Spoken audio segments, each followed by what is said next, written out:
संध्या का समय था। मुनि वर्तमान कायस्वर में लीन थे। रात्रि का अंधकार में चौं और कोलाहल शांत हो गया। इस भाई शांति में वर्धमान मुनि आत्म शांति में लीन थे। अनंत की तरंगों में तरंगित स्वयं से स्वयं को पाने की कटिबद्ध थे। मतलब उनका क्या था? स्वयं में स्वयं को पाना, यही साधना है सारी। कहीं बाहर कुछ नहीं पाना, जो कुछ है आत्मा ही परमात्मा है। स्वयं में स्वयं को पाना। तो महावीर जहां पर है 12.5 साल क्या किया उन्होंने? कोई ग्रंथ पढ़ा? कुछ नहीं करा। विचरण करते रहे, जहां जाते विचरण इसलिए करते थे, वहां कोई स्थान बना नहीं थे, स्थानक बने नहीं हुए थे, भवन थे नहीं। तो वो किसी के घर ठहरते तो एक रात से ज्यादा नहीं ठहरते, एक दिन से नहीं तो खंडर में ठहरते, जंगल में ठहरते, और हर रात मूव करते रहते थे, दिन रात। तो ये जो है ना, तो क्या हुआ कि कौतूहली प्रज्ञावान गोशालक जो है पार्षनाथ भगवान के शिष्यों के उपासना के पास गया। शिष्यों को आचार्य का बाहर नृतक शरीर पड़ा था, उनका किसी ने गला काट दिया था। कुपने नाम के कुमार ने मदिरा पान से उन्मत्त हो वो ध्यानस्थ आचार्य को चोर समझकर उसका रात को गला काट दिया, नशे की हालत में काट दिया।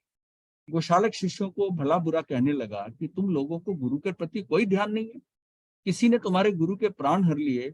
और अनशन बोलता हुआ उन शिष्यों का तिरस्कार करने लगा। तत्पश्चात प्रस्थान करके चौराक सन्निवेश पधारे, जहां चोरों के भय का जोरदार बोलबाला था। वहां के आरक्षक बड़ी सजग रहती थी कि कोई चोर उचक्का ना घुस जाए। आरक्षक ने मुनि वर्धमान से पूछा कि कौन हो, कहां से आए हो? प्रभु ने मौन धारण कर रखा था, इसलिए कुछ भी नहीं बोले। लेकिन गोशालक गोशालक भी जानकर, मतलब कुतूहली था ना, ये नहीं बोल रहे तो मैं क्यों बोलूं, वो भी चुप रहा। तब आरक्षकों ने उन्हें चोर समझकर पकड़ लिया और उन्हें बांधकर कुएं में लटकाया, फिर निकाला, फिर लटकाते थे, पानी में अंदर डिप करते थे, फिर निकाले। जैसे जैसे कप के अंदर टी बैग आप करते हो ना, इस तरह करते थे। बाहर निकालते थे, अंदर तो मर जाता है, फिर अंदर डाल देते। उस समय सोमा और जयंतिका नाम की साध्वियां, जो कि पार्श्वनाथ भगवान की शिष्याएं थी, निमित्त शास्त्र की ज्ञाता थी, उनको ग्रामवासियों ने बताया कि अमुक लक्षण वाले 2 पुरुषों को आरक्षकों ने पकड़ा हुआ है और कुएं में लटका रखा है, बार बार निकाल रहे हैं। तब तो उन साधुकों ने विचार किया ये तो कोई मुनि होने चाहिए।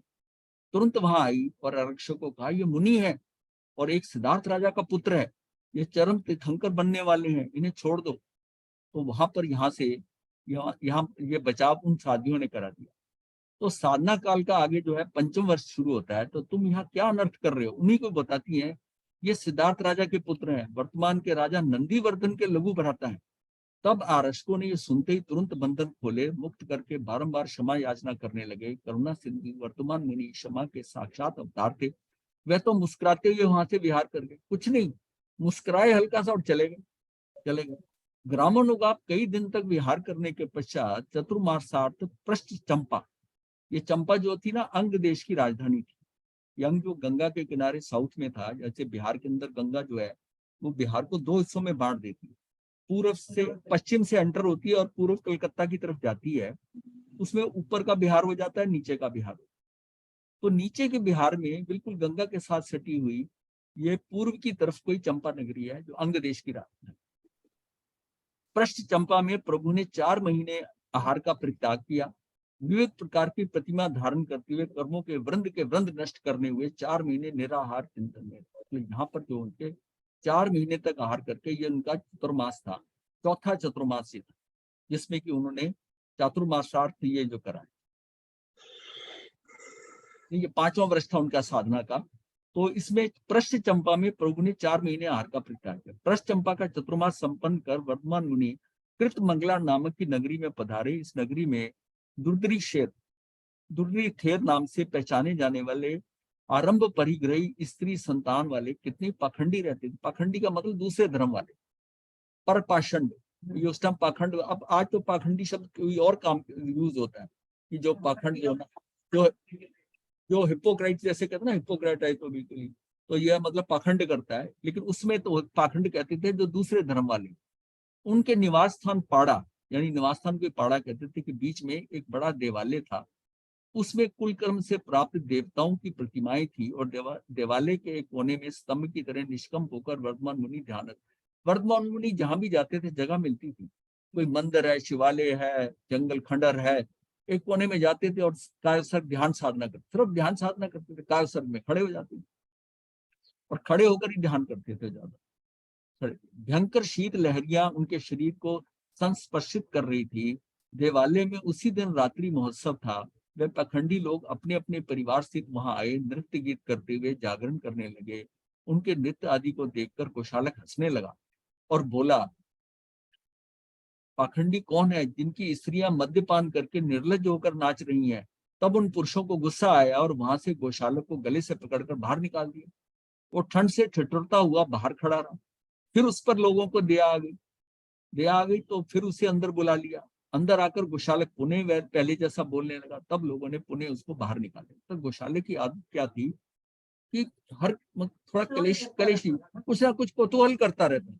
मान लिया उन्होंने दंड दिया, निकाल दिया बाहर, ठंड लगी उनको, दया आ गई, उन्हें अंदर बुलाया तो फिर वैसी चालू हुई, फिर निकाला। तो ये इस प्रकार रात्रि में 3 बार बाहर निकाला और 3 बार अंदर बुलाया।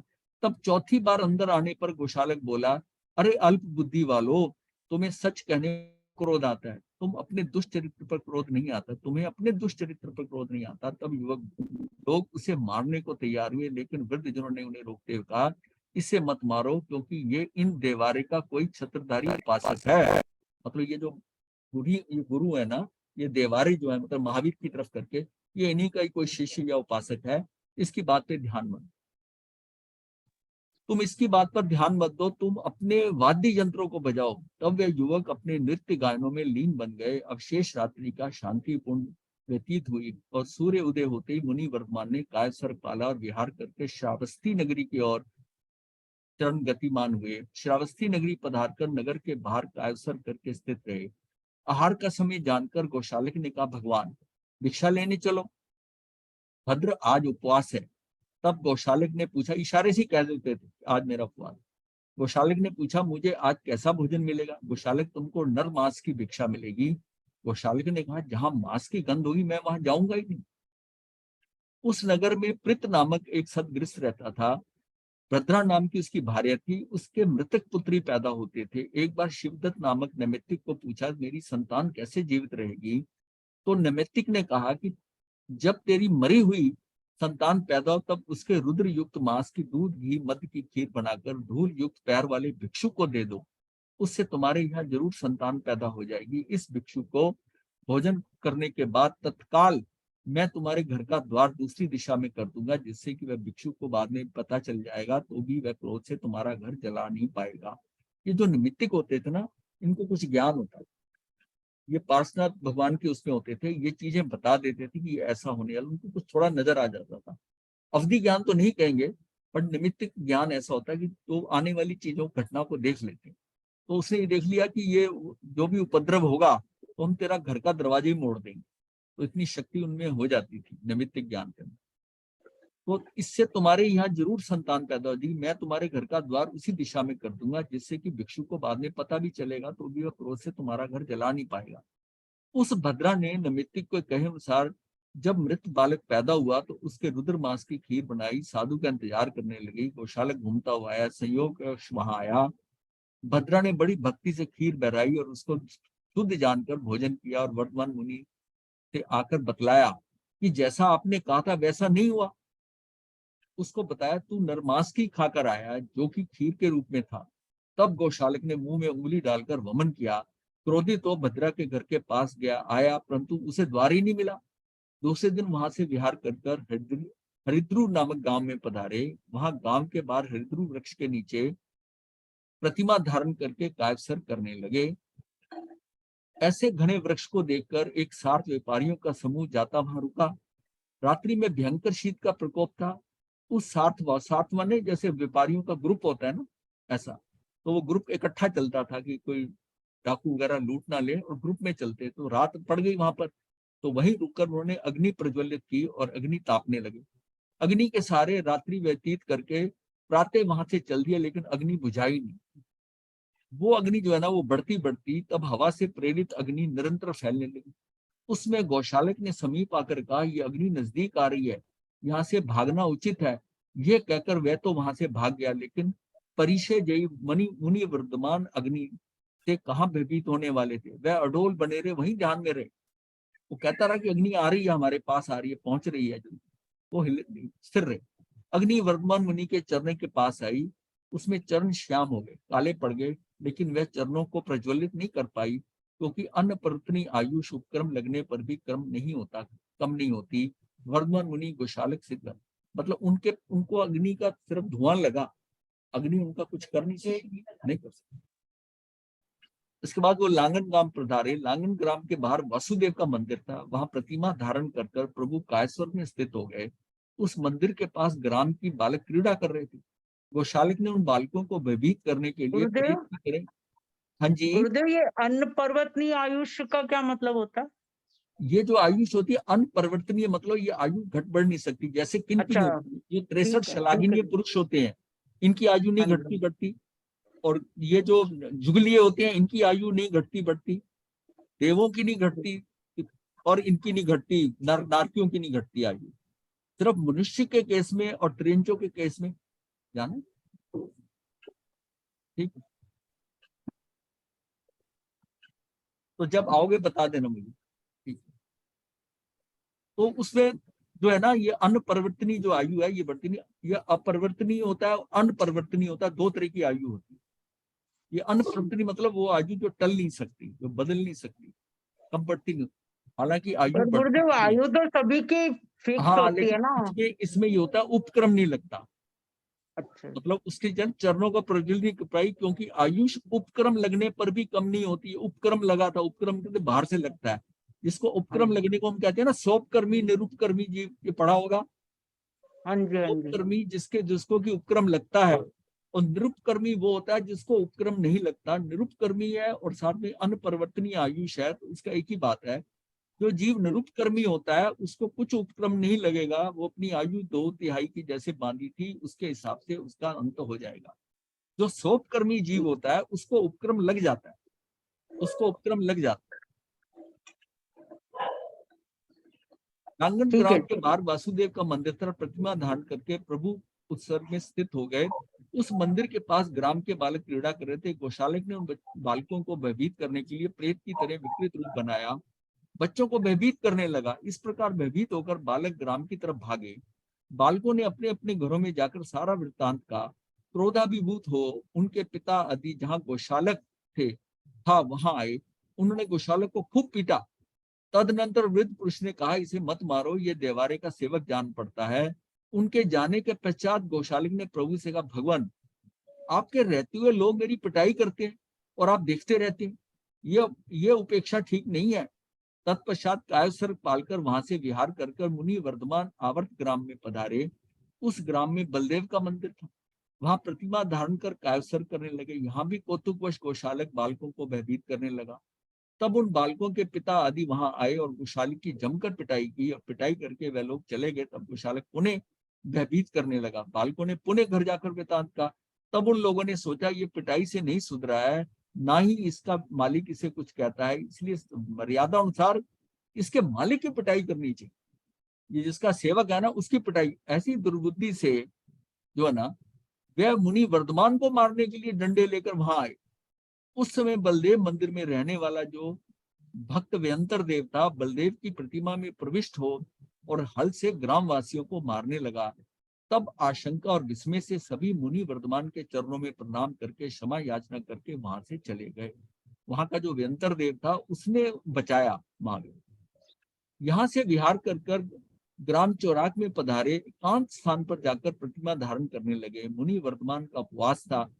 गोशालक अकेला ही भिक्षा के लिए गया। घूमता घामता एक स्थान पर पहुंचा जहां पर गोष्ठी के लिए खाना तैयार किया जा रहा। वह बार बार छुप कर देख रहा था कि रसोई तैयार हुई या नहीं। उसमें ग्राम में चोरों का विशेष भय था। लोग बड़े सतर्क थे। उन्होंने गोशालक को बार बार छिपते हुए देखा तो सोचा कि ये कोई चोर है। ऐसा सोचकर लोगों ने उसकी खूब पिटाई की। तब गोशालक बड़ा कुपित हुआ और मुनि वर्धमान वहां से कायसर पालकर विहार करके कलमपुट नामक ग्राम में पधारे। इस ग्राम में मेघ और कालहस्ती नामक के दो शैल पालक भाई रहते। उसमें कालहस्ती सेना लेकर चोरों को पकड़ने के लिए जा रहा था। उसने मार्ग में गोशालक सहित वर्धमान मुनि को आता देखकर तब उसने उनको ही चोर समझ लिया और मुनि वर्धमान से पूछा कि तुम कौन हो। मौन व्रतधारी मुनि वर्धमान कुछ भी नहीं बोले। वो शालक भी मौन रहकर कोई उत्तर नहीं देता और वह सोचता है कि देखूं क्या होता है।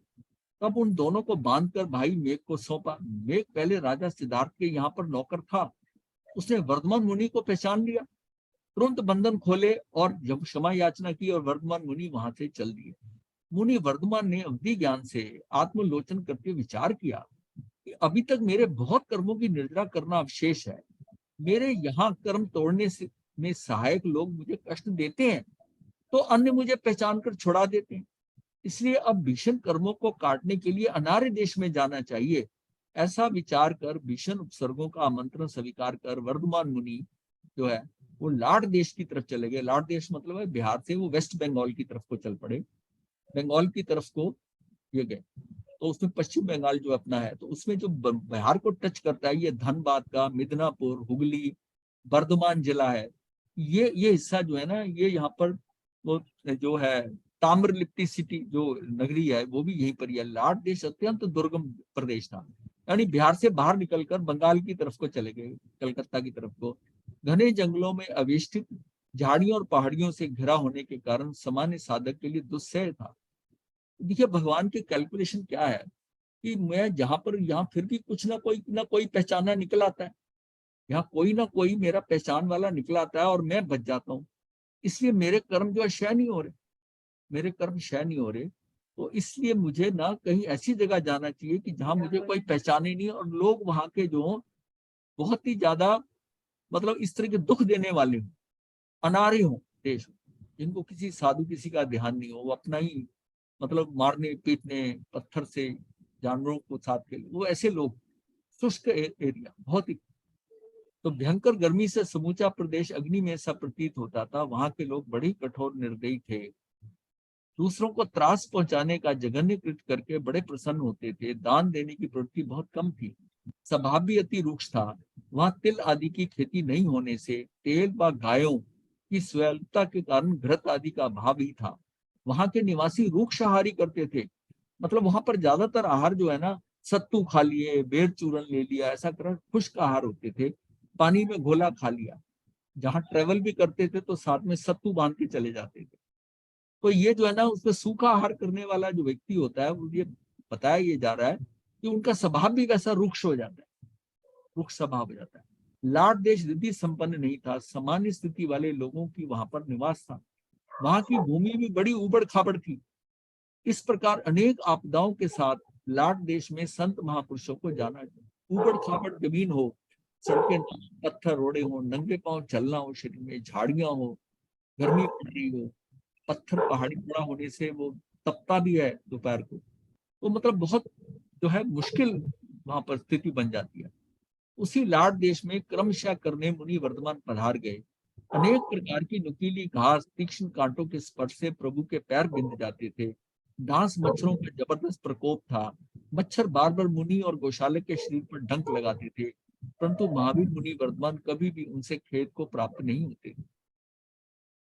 धूप से तापित जमीन पर, जहां पर एक कदम रखने पर भी ऐसा लगता था कि अंगारों पे चल रहे हैं, वहां भीषण तपी भूमि पर समभाव से चलकर मुनि वर्धमान गोचरी हेतु पधारते थे। गोचरी से प्रतिलाभित करने के स्थान पर उनका उपहास लोग करते। गोचरी के लिए जाते थे तो कुत्ते पीछे डाल देते, उपहास करते थे, और नगन होने के कारण उनको घर गांवों में घुसने भी नहीं देते थे, कुत्ते छोड़ देते उन्हें। लाट देश में कभी विहार करते हुए गांव भी नहीं मिलता था, तब मुनि वर्धमान जंगल में ही कायसर करके खड़े रहते थे। जब वे जंगल से गांव में प्रवेश करने के लिए पहुंचते तो ग्रामवासी गांव में घुसने से पहले ही रोक देते, दंड आदि से प्रहार करते और कहते यहाँ से कहीं दूर चले जाओ। कभी गांव से बाहर खड़े प्रभु को बहुत से लोग डंडे, मुक्के, मिट्टी के ढेले, ठीकरे से मारते, मारो मारो कहकर दूसरों को भी मारने के लिए प्रेरित करते थे। कोई तो यहाँ तक कि जघन्य कृत्य कर डालते थे कि शरीर का मांस तक काट लेते थे, लेकिन परिचय सहन करने के लिए कटिबद्ध घोर कष्टों में भी संभाव पूर्वक सहन करते हुए विचलित नहीं होते थे। मतलब कर्म इतने भारी थे भगवान के कि एक एक करके देखिए कर्म कैसे आता है शरीर के साथ। विचरण करते हुए पूर्ण कलश नामक अनार्य ग्राम के समीप पहुंचे तो लाट देश में जाने वाले दो चोरों ने उन्हें सामने से आता देखकर चिंतन किया, अरे ये नंग धड़ंग मुंडित सिर वाले हमारे प्रवेश पहले, वो वहां चोरी करने जा रहे थे, तो प्रवेश से पहले इतना बड़ा अपशुकुन हो गया, इनको मार देना चाहिए। जैसे ही चोर मारने के लिए उद्यत हुए, उसी समय शुक्रेंद्र वहां आ गया। भीषण वज्र प्रहार उन चोरों पर किया, वे मृत्यु को प्राप्त हो गए और वहां से विहार करके मुनि वर्धमान बदलपुर नगर पधारे। वहां 84 तप का यहाँ पर इन्होंने प्रत्याख्यान करके वर्धमान मुनि ने पंचम चतुर्मास के, यहाँ पांचवा चतुर्मास हो गया। चतुर्मास पूर्ण होने पर चतुर्मासिक तप का नगर से बाहर पार न करके वहां से विहार किया। पंचम चतुर्मास भद्दिलपुर नगर में संपन्न कर मुनि वर्धमान कदली ग्राम के समीप पधारे। वहां लोग याचकों को अन्न दे रहे थे। यह देखकर गुशाले का भगवान, यहाँ याचकों को अन्न मिल रहा है। अन्न का मतलब है वो जैसे गेहूं होती है ना, उबाली हुई गेहूं, ऐसा ही था। चलो हम भी लेने के लिए चलते हैं। आज उपवास था, इसलिए गोशालक वहां खाने चला गया। उसे अन्न दिया, लेकिन उसकी भूख शांत नहीं हुई। तब अन्न से परिपूर्ण एक थाल उसके सामने रखा। वो गोशालक उसे खाने लगा। खाते खाते इतना तृप्त हो गया कि एक और भी नहीं लेने को गुंजाइश नहीं। पानी भी नहीं पिया जा रहा था। थाल में अभी भोजन बहुत बचा हुआ था। तब उन लोगों ने गोशालक से कहा, अरे तुझे इतना भी नहीं पता कि तेरे पेट में कितना आता है? इतना भोजन अभी बचा है। इतना कहकर थाल उसके सिर पर फेंक। तो आपने तो वेस्ट जूठा कौन खाएगा, उसके ऊपर फेंक। मुनि वर्धमान वहां से विहार कर जम्बूखंड नामक गांव में पधारे। कुशालक भोजन प्राप्त करने की इच्छा से गांव गया तो वहां भोजन के साथ साथ उसे तिरस्कार भी मिला। वर्धमान मुनि वहां से विहार कर तुम्बा, मतलब वहां उस समय की साधु की जो चर्या थी कितनी मुश्किल थी, ये तो सारी तो जान रहे हैं। मतलब जब मैं पढ़ रहा, मतलब इसको पढ़ता था ना, तो मुझे लगा कि ये कितना कितना आज के टाइम के अनुसार तो सब कुछ है, कोई दिक्कत नहीं। लेकिन उस टाइम लोगों की फाइनेंशियल पोजीशन, खाने को नहीं है, कार्य नहीं है, कोई खेती बाड़ी करता है, खेती बाड़ी में पूरा नहीं पड़ता, ये हालत थी। वहां भोजन के साथ साथ उसे तिरस्कार भी मिला। वर्धमान मुनि वहां से विहार कर तुम्बाक नामक गांव के पास पधारे।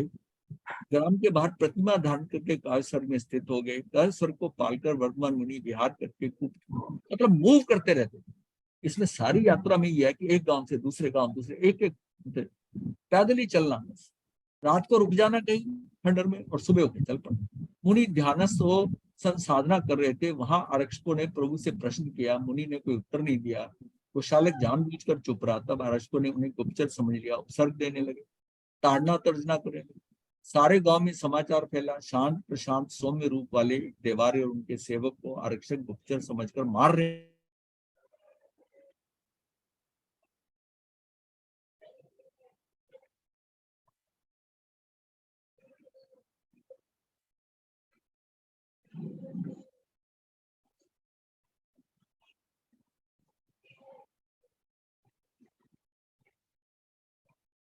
आवाज बंद हो गई।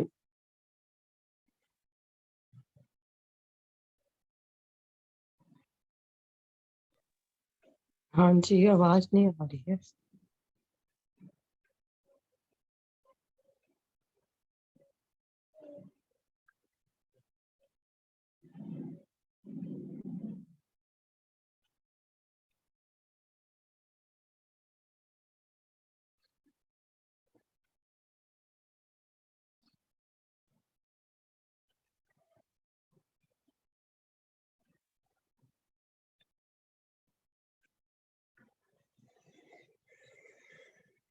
आवाज भी चलेगी और वो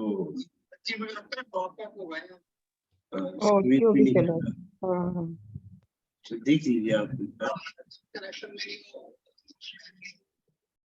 अच्छा,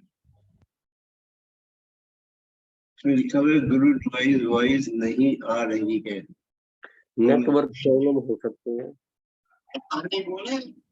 हो सकता है नेटवर्क गड़बड़ हो गया हो। नेटवर्क गड़बड़ हो गया है। चलिए ठीक है, वेट करते हैं।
आवाज आ रही है? हाँ महाराज जी, अभी तो आ अब रही है। आई है गुरुदेव, अब आ रही है। अब आइए महाराज जी आपकी आवाज। बीच में बंद हो गई थी गुरुदेव आवाज। अच्छा अच्छा।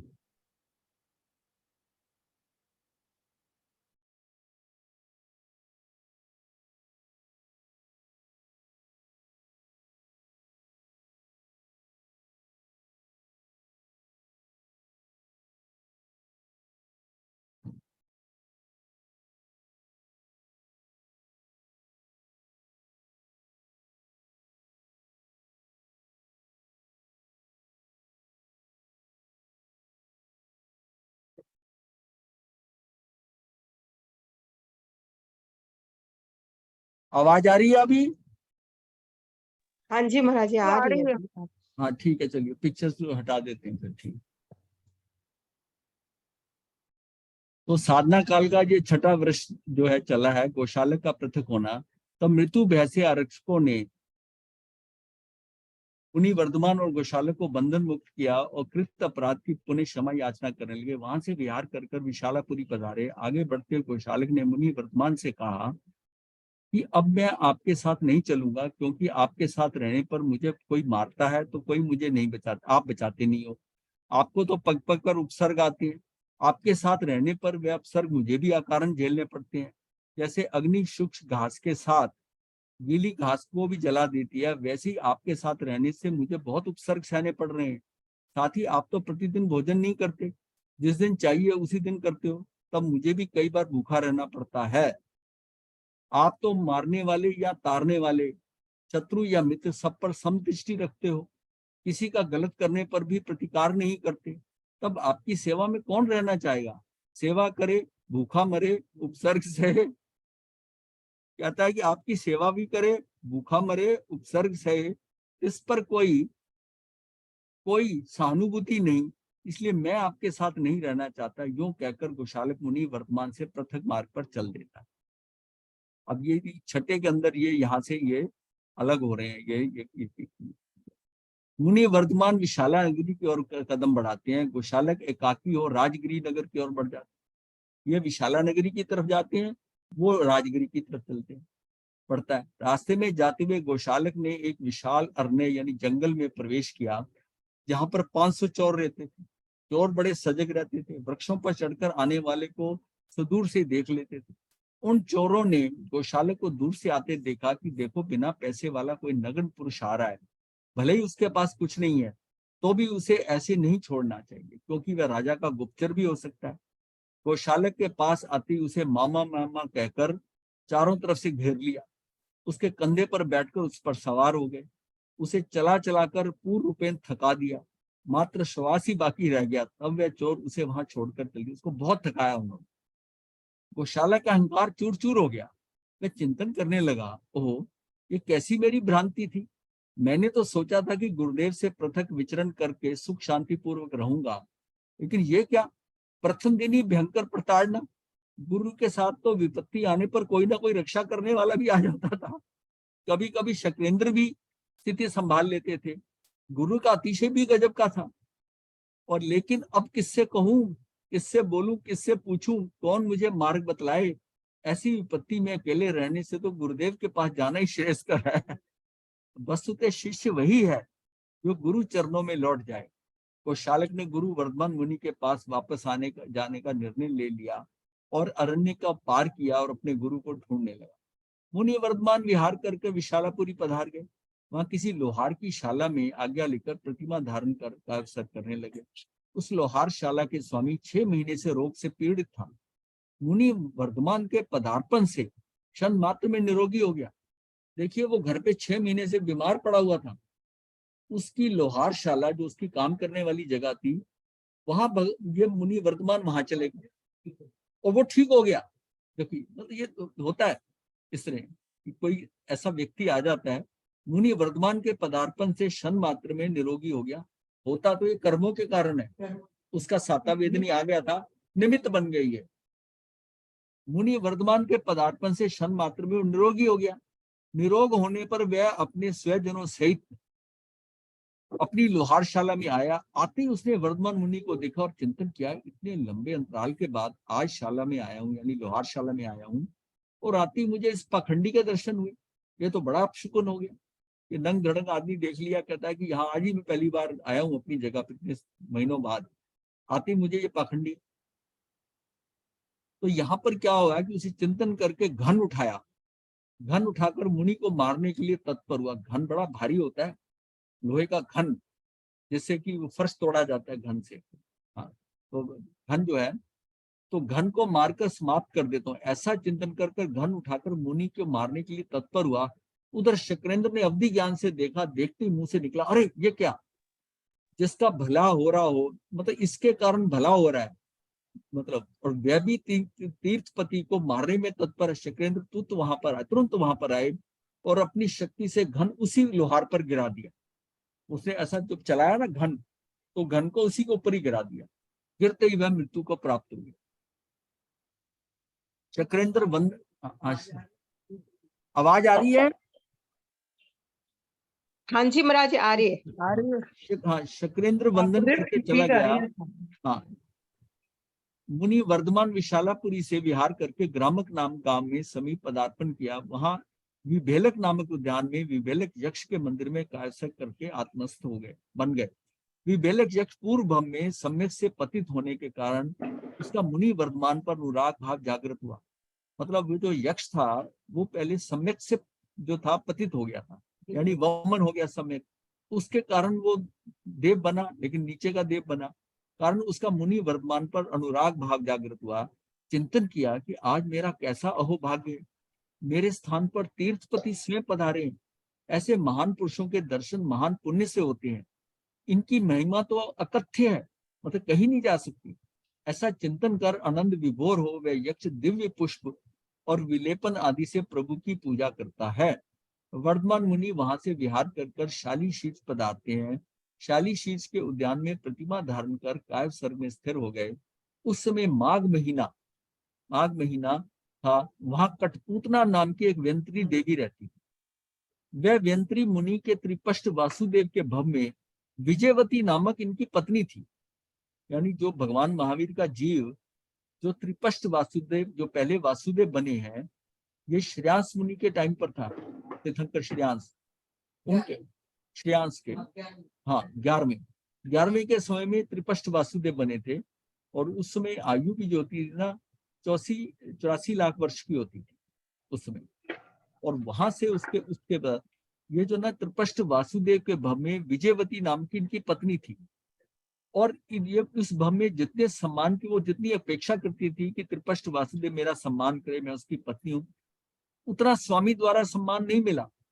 इस कारण पति के रोष से मृत्यु को प्राप्त कर वह इस भव में व्यंत्री देवी बनी। जो अंत समय के भाव होते हैं ना, वो भी बहुत मैटर करते हैं।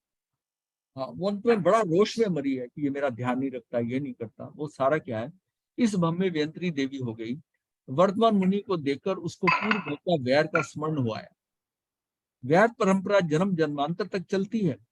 उसी के कारण कठपूतना का वैर जागृत हुआ। उसने एक तापसी का रूप बनाया, सिर पर जटा और तन पर एक वलकल वस्त्र धारण कर मुनि के सम्मुख आ गई। इसका मतलब देखिए, यहाँ समझ लीजिए, पत्नियों से व्यवहार भी ठीक करना चाहिए व्यंत्री बनके। माघ ऋतु की वह भयंकर सर्दी, उसमें कठपूतना ने शीतल जल बरसाना प्रारंभ किया। ऐसा शीतल जल जिसके संस्पर्श मात्र से रोंगटे खड़े जाए, यानी बर्फ का पानी था। ये जो है ना, इसमें देखिए सबसे ज्यादा जो परिचय वाला जो है ना, जैसे दुख है, जैसे संगम देव का आता है, ये मध्यम था। और फिर कीले ठोकने वाला 30 नंबर पे आता है, जैसे कीले ठोके गए, बल्कि सबसे ज्यादा दुखी कीले ठोकने वाला। ऐसा शीतल जल उसके संस्पर्श मात्र से रोंगटे खड़े हो जाएं, ऐसी कंपकपाने वाली शीतल धारा के साथ वह मुनि स्कंदों पर खड़ी होकर शीतल कंधों के ऊपर खड़ी हो जाती थी पे, और शीतल लहर चलाने लगी। किंतु वर्धमान मुनि आत्म साधना में लीन, धर्म ध्यान में आरोहण करते रहे। इस प्रकार उपसर्ग सहन करने से भीषम कर्मों की निर्जरा करते हुए वर्धमान मुनि का अवधि ज्ञान विस्तृत हुआ, उनका अवधि ज्ञान बढ़ गया। पहले जितना अवधि ज्ञान था, भगवान का अवधि ज्ञान और बढ़ गया। वह अवधि ज्ञान से संपूर्ण लोक को जानने देखने लग गए। कितना बड़ा है, यानी एक किस्म से परम अवधि ज्ञान कैसे हो गया। रात्रि भर रोष से व्याप्त चित्त वाली कठपुतना राक्षसी उपसर्ग दे देकर विश्रांत हो गई, लेकिन परम सहिष्णु वर्धमान मुनि सहकर थके नहीं। उपसर्ग प्राप्ति के पहले जो मुस्कान थी, वही उपसर्ग समाप्ति के बाद ही वही मुस्कान रही, वैसी मुस्कुराते रहे। उनकी इस समता, सहिष्णुता, उत्तम तितिक्षा को देखकर, मतलब सहन शक्ति उनकी इतनी ज्यादा देखकर, उत्तम तितिक्षा ये भी सहन शक्ति का एक प्रकार है, एक ही मतलब है ये। तो सहिष्णुता कह दो, तितिक्षा कह दो, देखकर कठपुतना का हृदय द्रवीभूत हो गया। सोचा, ओहो, कहाँ रोष से समृद्ध मेरा मन, कहाँ घोर सहिष्णु मुनि वर्धमान। धिक्कार है मुझे, मैंने इनको इतना कष्ट पहुंचाया, लेकिन अब मुझे क्षमा याचना कर लेनी चाहिए। इस प्रकार अत्यधिक पश्चाताप करती हुई, बारंबार क्षमा याचना करती हुई स्व स्थान लौट गई। मुनि वर्धमान वहां से विहार करके भद्रिकापुर आए। विविध अभिग्रह पूर्वक 84 तप का प्रत्याख्यान कर छठा चतुर्मास वहीं करने की प्रतिज्ञा की। तो 12 चतुर्मासों में यह छठा आया, छठा चतुर्मास करा उन्होंने। पुणे गुरु की सेवा करने लगे। वर्षावास में अन्य कोई भीषण उपसर्ग नहीं आया। आत्म समाधि में लीन रहते हुए छठा चतुर्मास व्यतीत हुआ। चतुर्मास व्यतीत होने पर विहार कर मुनि वर्धमान नगर के बाहर पधारे और वहीं चतुर्मासिक तप का पारना संपन्न हुआ, वहीं पर संपन्न हुआ। साधना का 7वां वर्ष। भद्रिका से विहार करके मुनि वर्धमान मगध देश में पधारे। मगध जनपद उस समय का विख्यात जनपद था। शक्तिशाली सम्राट श्रेणिक वहां का अधिपति थे। वहां के लोग भक्ति भाव परिपूर्ण, सरल मना, दानशील प्रवृत्ति के धनी थे। उस मगध भूमि में मुनि गोशालक सहित निरंतर विचरण कर रहे थे और वहां कोई भीषण उपसर्ग या परिचय झेलना नहीं पड़ा। इस प्रकार सुख शांति पूर्वक 8 माह तक विचरण करने के पश्चात वर्धमान मुनि आलभिका नगरी पधारे। वहां चतुर्मासिक तप का प्रत्याख्यान करके वर्धमान मुनि ने 7वां वर्ष का चतुर्मास करने का निश्चय किया। 7वां यहाँ पर आलभिका नगरी में होगी, वहां पर चतुर्मास करने का किया। 4 माह वर्धमान मुनि विशिष्ट उपसर्ग रहित साधना में लीन रहे। 4 मास पूर्ण होने पर आलभिका नगरी के बाहर पारना किया। पारना कर कुंडक ग्राम में पधारे। वहां वासुदेव के मंदिर में कोने में जैसे कोई रत्न में प्रतिमाओं, वैसे भांति तपोतेज से जाज्वल्यमान होकर मुनि वर्धमान स्थित हो गए। वो शालक वासुदेव की प्रतिमा की तरफ अशिष्टता से खड़ा हो गया। उसमें पुजारी आया। उसने सोचा कि ये पिशाचग्रस्त अथवा उल्टी बुद्धि वाला व्यक्ति दिखाई दे रहा है। मतलब इस तरह खड़ा था कि मूर्ति का अपमान हो रहा था, इस ढंग से खड़ा था। ऐसा चिंतन करता हुआ भीतर आया और आते ही उसने मुनि वर्धमान को ध्यानस्थ देखकर चिंतन किया, ये निर्गंत साधु है और वे अभद्र व्यक्ति इन्हीं के साथ है। यदि मैं इस अभद्र व्यक्ति को मारता हूं तो लोग मुझे अपराधी बताएंगे और कहेंगे कि उसने निर्दोष साधु को पीटा है। इसलिए इसको कुछ नहीं कहता हुआ सारी स्थिति गांव वालों को कह देता हूं, फिर जैसा वे चाहें वैसा इस व्यक्ति के साथ करें। पुजारी सारी हकीकत गांव वालों को बता देता है। गांव के युवा बालक आकर गोशालक को पीटते हैं। बाद में वृद्ध व्यक्ति कहते हैं कि अरे ये ना समझ है, इसे पीटने से क्या लाभ। ऐसा कहकर उसे छुड़ा देते हैं और वहां से कायसर पालकर वर्धमान मुनि विहार कर मर्दन नामक ग्राम में पधारे। वहां बलदेव का मंदिर था। वहां मुनि प्रतिमा धारण कर स्थित हो गए। गोशालक मंदिर में भीतर जाकर बलदेव की प्रतिमा के सन्मुख जगन्य कृत करता है, जिसमें गांव वाले लोग उसे पीटते हैं। यहाँ भी अनुभवी लोग उसे पिशाच आदि कहकर छुड़ा देते हैं। वहां से विहार कर मुनि वर्धमान बहुशाल ग्राम पधारे। उस गांव में शालवन नामक उद्यान था। वहां शालरिया नाम की व्यंत्री थी। मुनि को देखते ही उसका पूर्व भव का वर्धमान मुनि के साथ निबद्ध और वैर जागृत हो गया। तब उसने उन्हें उपसर्ग देना प्रारंभ किया। एक के बाद एक निरंतर उपसर्ग देते हुए जब आखिरकार व्यंत्री थक गई तो श्रद्धावान हो मुनि वर्धमान की अर्चना करके स्वस्थान लौट गई। यह भी कोई पिछले जन्म का होगा इसका भी। वहां से विहार करके मुनि वर्धमान लोहारगल ग्राम में पधार रहे थे। वहां जित शत्रु नाम का राजा राज्य करता था। उसका दूसरे राजा के साथ विरोध था, इसलिए राज्य कर्मचारी बड़ी सतर्कता से आने वालों का ख्याल रखते थे। जब उन कर्मचारियों ने मुनि वर्धमान और गोशालक से पूछा कि आप कौन, तो मुनि का मौन था। उन्होंने कहा प्रत्युत्तर नहीं दिया। उन्हें कोई उत्तर नहीं दिया। गोशालक भी कौतूहलवश मौन रहा। तब उन्होंने शत्रु राजा के यहाँ से भेजे गए गुप्तचर समझकर दोनों को बांध दिया और राजा को लाकर सौंप दिया। उसी समय उत्पल नैमित्तिक, जो पहले भगवान पार्श्वनाथ जी का शिष्य था, वह वहां आया हुआ था। उसने मुनि वर्धमान को पहचान लिया और देखते ही उन्हें वंदन कर सारी बात जिस शत्रु राजा से कह दी। तब राजा ने उन्हें बंधन मुक्त करके क्षमा याचना करते हुए भक्ति से वंदन किया। वहां से विहार कर पुरीम ताल पधारे। वहां वागुर नामक एक धनाढ़ी सेठ रहता था। उसकी भद्रा नाम की स्त्री थी, वो वंध्या थी। उसने देवों की बहुत पूजा अर्चना की, मनौती मांगी, लेकिन संतान की प्राप्ति नहीं हुई। एक बार वे एक जैन मंदिर के पास आए और वह मंदिर प्रवेश कर एक प्रतिमा को देखकर दोनों ने प्रार्थना की कि यदि उसके प्रभाव से संतान हो जाएगी तो इस जैन मंदिर का उद्धार करवा दे। वहां उस मंदिर के समीप जैन भक्त और कोई व्यंतर देव रहता था। उसने ये प्रार्थना सुन ऐसा दिव्य कार्य किया कि भद्रा के गर्भ रह गया, जिससे कि सेठ हर्षित हुआ और उस मंदिर का जीर्णोद्धार करवाने लगा। उस सेठ के जैन भक्त जानकर साधु साध्वी भी उसके घर ठहरने लगे। साधुओं की संगत से श्रेष्ठ बुद्धि वाले उस सेठ ने श्रावक के 12 व्रत अंगीकार कर लिए। देखिए, साधु साध्वी को जो ठहरने का स्थान देते हैं ना, उनको कई बार ऐसी कंपनी या ऐसी चीज सुनने को मिल जाती है तो उनका जीवन का बहाव ही बदल जाता है, प्रवाह ही बदल जाता है। हाँ, 4 महीने की आज्ञा दी थी आपने, तो आपको ये संयम मिल गया। तो ये इसलिए होता है कि साधुओं की संगत से श्रेष्ठ बुद्धि वाले उस सेठ ने श्रावक के 12 व्रत अंगीकार कर दिए। जब भगवान पुरीम ताल पधारे तो वे शकटमुख उद्यान में ध्यानस्थ बनकर खड़े थे। उस समय ईशानेन्द्र वर्धमान मुनि को वंदन करने आए और उसमें सेठ मंदिर में पूजा करने जा रहा था। तब ईशानेन्द्र ने कहा, अरे सेठ, इन प्रत्यक्ष जिनेश्वर का उल्लंघन करके जिनेश्वर के बिंब को पूजने कहाँ जा रहे हैं? ये मुनि नहीं अपितु साक्षात तीर्थंकर होने वाले भगवान है। वे छद्मस्त रूप में विहार करके प्रतिमा धारण किए हैं, शकटमुख उद्यान में है। इन सत्य वचनों को सुनकर सेठ ने अपने दुष्कृत्य के लिए मिच्छामि दुक्कडम किया। 3 बार प्रदक्षिणा करके वर्धमान मुनि को वंदन करा। ईशानेन्द्र और वागुर सेठ अपने अपने स्थान को लौट गए।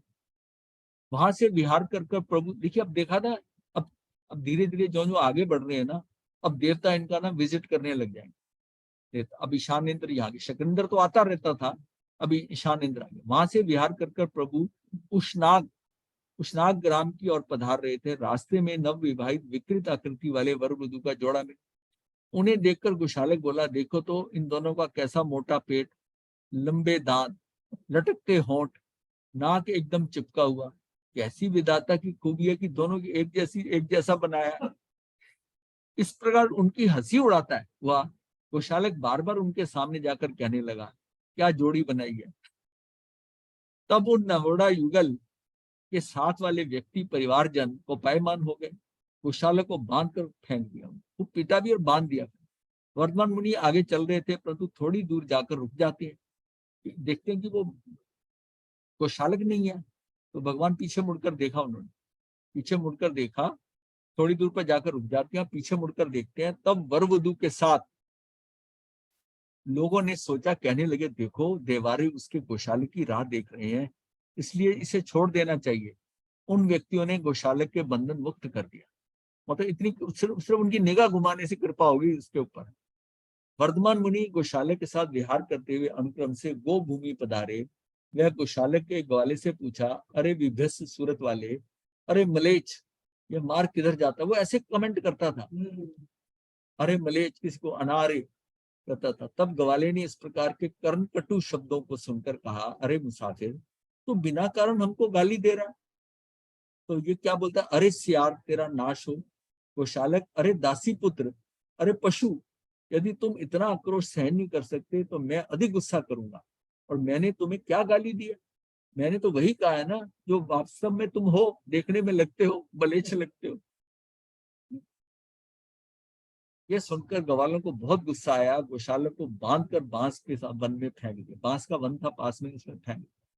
गोशालक बंधन में बंधकर तड़पने लगा। संयोग और दूसरे मुसाफिरों ने उसके बंधनों को छुड़ाया।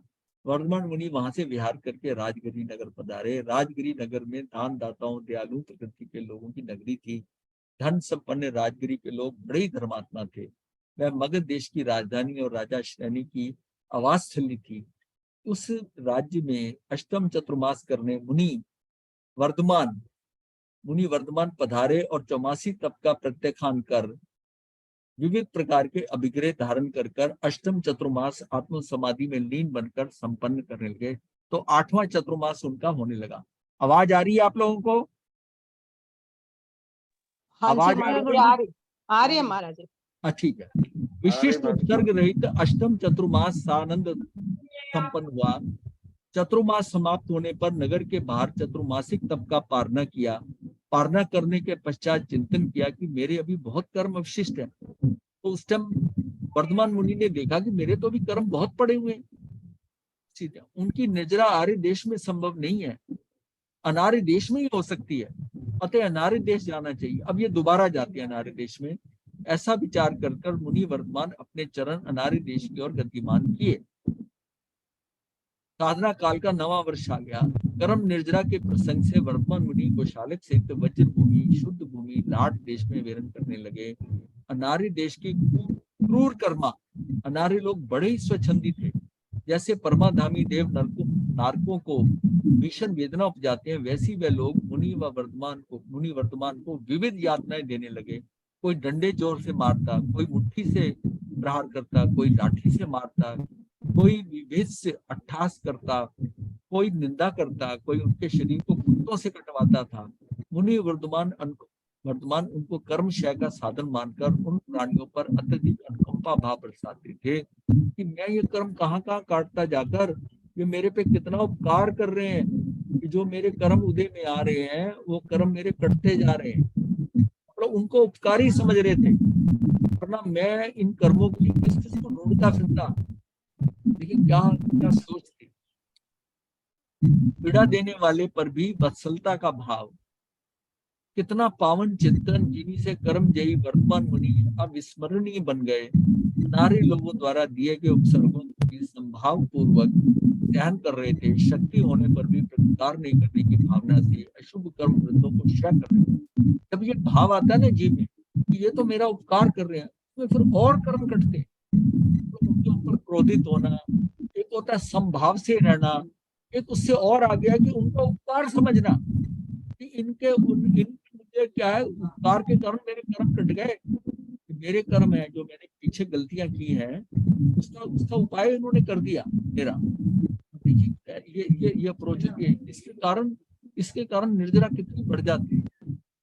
ख्याल सब सारा खेल भावों का है।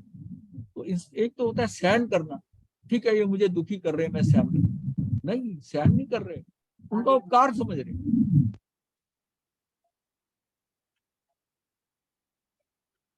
नवम चतुर्मास समापन और साधना काल का 10वां वर्ष।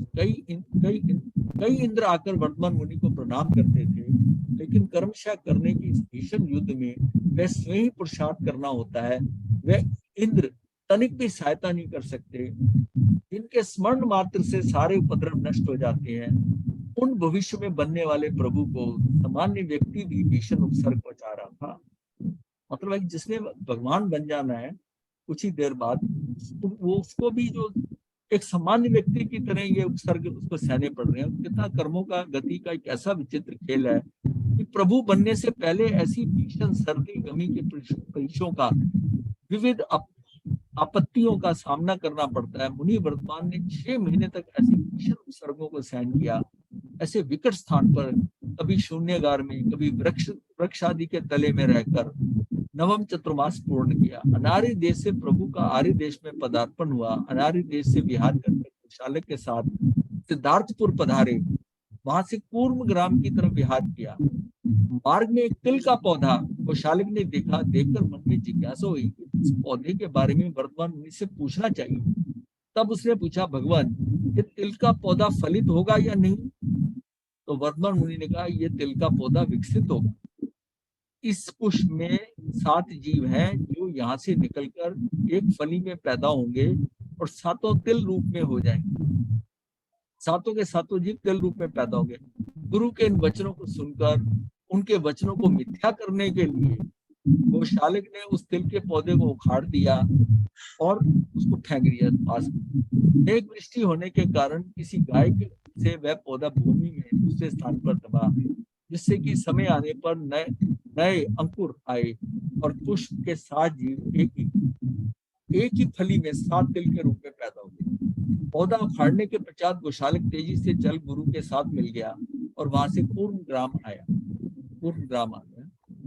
उस पूर्ण ग्राम में वैश्यायन नाम का बाल तपस्वी हुआ था। वह बाल तपस्वी कौन था, कैसे तपस्वी बना, इसका भी एक रोचक वृत्तांत है।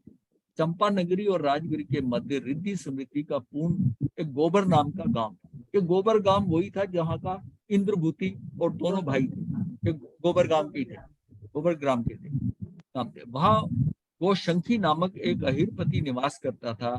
उस अहीर के यहाँ धन धान्य की कोई कमी, अहीर मतलब दूध वगैरह गाय भैंसे रखने वाले, यहाँ धन धान्य की कोई कमी नहीं थी। लेकिन हर आंगन में किलकारियां करने वाला तुतलाती भाषा बोलने वाले बच्चे नहीं।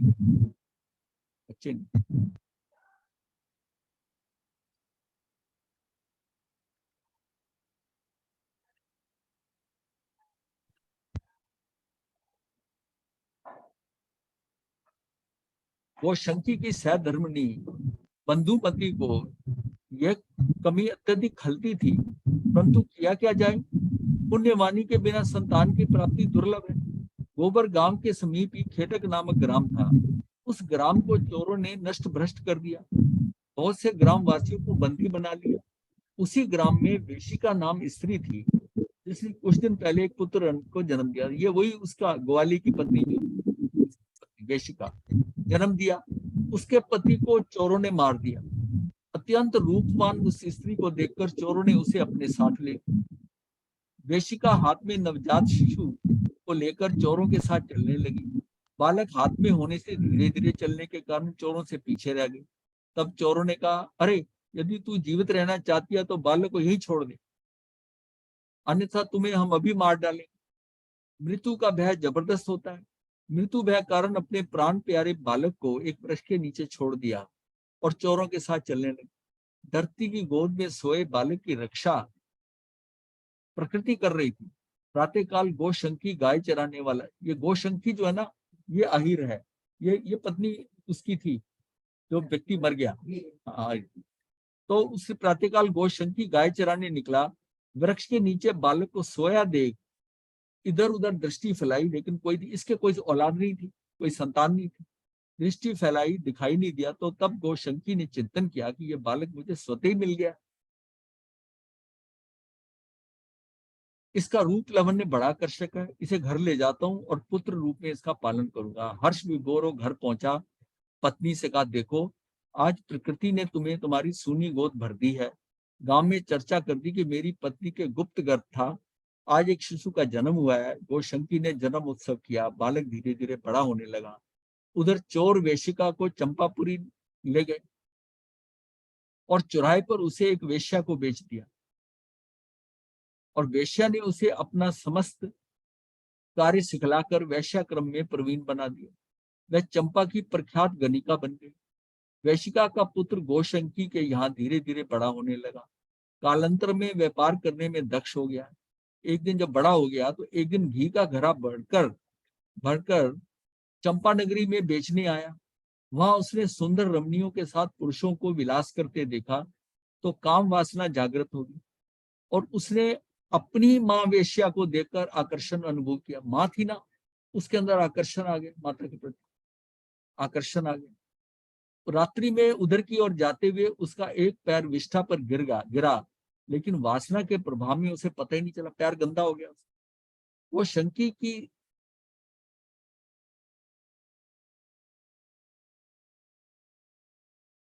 क्या होगा, गलत।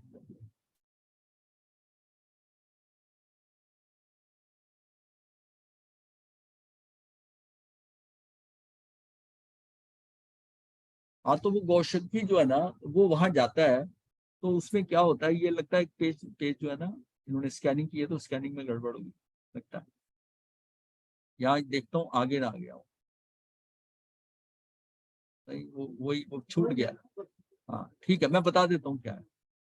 तो वो जो है ना, उसके पाँव पाँव के अंदर वो गोबर में लग गया, विष्ठा में लग गया। तो वो आगे चलने लगा तो उनका जो कुल गुरु था, वो जो जैसे यक्ष होते हैं कुल गुरु होते हैं किसी के, तो उसने देखा कि ये बड़ा गलत काम करने जा रहा है, इसको पता ही नहीं कि ये इसकी माँ है। तो तब उसने ना एक खुद जो है वो गाय बन गई, एक बछड़ा बन गया। तो बछड़ा साथ साथ चलने लगा उसके। तो गाय को कहता है कि ये व्यक्ति कितना गंदा है, इसके पैर में गंदगी लगी हुई है और मेरे साथ ये अटके चल रहा है। कहते ये गंदगी कुछ भी नहीं है, जो ये गंदगी करने जा रहा है ना वो मनुष्य की आवाज में बोले। इसने सुन लिया, अरे गाय बछड़ा है, ये मनुष्य की तरह बोल रहे हैं कि ये जो कुकर्म करने जा रहा है ये वो इसकी माता है। ये बात जब उसने सुनी ना, फिर मन में आया कि क्या तो मैं कर रहा हूँ कुकर्म करना। तब उसने सोचा कि कुछ गड़बड़ है। वो वहां गया और जाकर उन्होंने उससे पूछा कि ये मुझे बताओ कि तुम्हारा कोई बेटा था। वो रोने लगी, हाँ मेरा बेटा था और मुझे ऐसे ऐसे उसको छोड़ना पड़ा, उसके बाद मुझे उसका पता नहीं। उसकी बात सुनकर वहां से वापस आया अपने गांव, अपने माता पिता से पूछा। बोले नहीं नहीं तू हमारा ही बेटा है। बोला सच सच बता दो, नहीं तो मैं चला जा रहा हूँ छोड़ के आप लोगों को। फिर उन्होंने बताया कि तू पेड़ के नीचे मिला था, ऐसे ऐसे मिला। जैसे उसने बताया कि पेड़ के नीचे छोड़ा था, उन्हें बता दिया कि पेड़ के नीचे मिला है। उसको बात का विश्वास हो गया। परिवार में धन बहुत था, धन लेके गया और माता को वहां से छुड़ाया और माता को छुड़वाकर और फिर उसने उसको अपने गांव ले आया। गांव ले आया छुड़वा के, पैसा धन दे दिया उसके बदले। माता आ गई यहाँ पर। अब वो वहां पर अब उसको सारी इस दुनिया से ना गृहस्थ जीवन इससे बड़ा मन में दुखी हो गया और उसने कहा कि मैं साधु बनकर मतलब तप करूंगा, ऐसा करूंगा। तो धीरे धीरे वो तप करने लगा। उसे वैशिकायन कहने लगे कि भाई ये जो है ना, वो वैशिका उसकी माँ का नाम था, वैशिकायन उसको कहने लगे। तो उसकी जटाएं बड़ी बड़ी थी, उन जटाओं में जुएं पड़ गई थी। टाइम हो गया, जुएं पड़ गई थी जटाओं के अंदर और जुएं गिरती थी जब ना तो वो फिर डाल लेता था। तो गौशालक ने उसको भी छेड़ने लग गया कि क्या है तू जुओं का घर बना रहा है यहाँ सिर पे कि तू साधना कर रहा है। और फिर उसने उस पर तेजालेशिया छोड़ी थी और फिर महावीर ने उसको तेजोलेशिया से बचाया था शीतल लेशिया छोड़कर। ये अब आगे प्रसंग आएगा कि उसको छोड़कर और फिर ये सारा। तो आप चाहो तो हम कल क्लास कर सकते हैं। हेलो, आवाज आ रही है? हाँ जी महाराज जी। नहीं चाहो तो हम कल कर सकते हैं क्लास। हाँ जी महाराज जी बिल्कुल। हाँ जी महाराज जी बिल्कुल कल बिल्कुल। कर सकते हैं। ये आगे का जो है ना 8 बज गए हैं। देखिए ऐसा अभी तो स्टोरी में दम नहीं, अब जो है ना अब थोड़ा ये टर्न लेगी यहाँ पे। अब ये जो है यहाँ से ये तेजोलेशिया का आएगा, तेजोलेशिया कैसे प्राप्त होती है, फिर शीतलेशिया, और ये प्राप्त करके गोशालक भगवान को छोड़ देंगे, मान मुनि को छोड़ के चला जाएगा। और अब इनका जो होगा ना 10वां 11वां 12वां 3 जो है चतुर्मास होंगे। और उसके बाद इसमें सारे कष्ट, अब जैसे संगम का भी कष्ट आने वाला है। संगम के 20 परिचय आएंगे, 20 को 20 आपको गिन के बताए गए हैं। संगम बाद में और लास्ट में जो उसके कानों में कीले ठोके जाएंगे वो भी आएगा। अब जो है और फिर कैसे कैसे अब देवता भी आने शुरू हो जाएंगे। अभी जो चला है रूटीन में विहार और साधना, विहार साधना, उसमें जो छुटपुट घटनाएं हुई है उसका वर्णन है। ये संक्षेप में किया गया इसलिए कि ये सिर्फ कोई खास महत्व नहीं रखता, पर ये चीज पता होनी चाहिए बस। ठीक है, तो कल हम ना क्लास लेंगे फिर, ठीक है। गुरुदेव की आज्ञा से चत्तारि मंगलम अरिहंता मंगलम सिद्धा मंगलम साहू मंगलम केवली पनतो धम्मो मंगलम। चत्तारि लुगुत्मा अरिहंता लुगुत्मा सिद्धा लुगुत्मा साहू लुगुत्मा केवली पनतो धम्मो लुगुत्मो। चत्तारि शरणम पवज्जामि अरिहंते शरणम पवज्जामि सिद्धे शरणम पवज्जामि साहू शरणम पवज्जामि केवली पनतम धम्मम शरणम पवज्जामि। ये 4 शरणें दुख हरने और न शरणा कोई, जो भव प्राणी करे आचरण उसका अजर। सबसे बड़ी एक चीज समझ के रखो कि हम हमेशा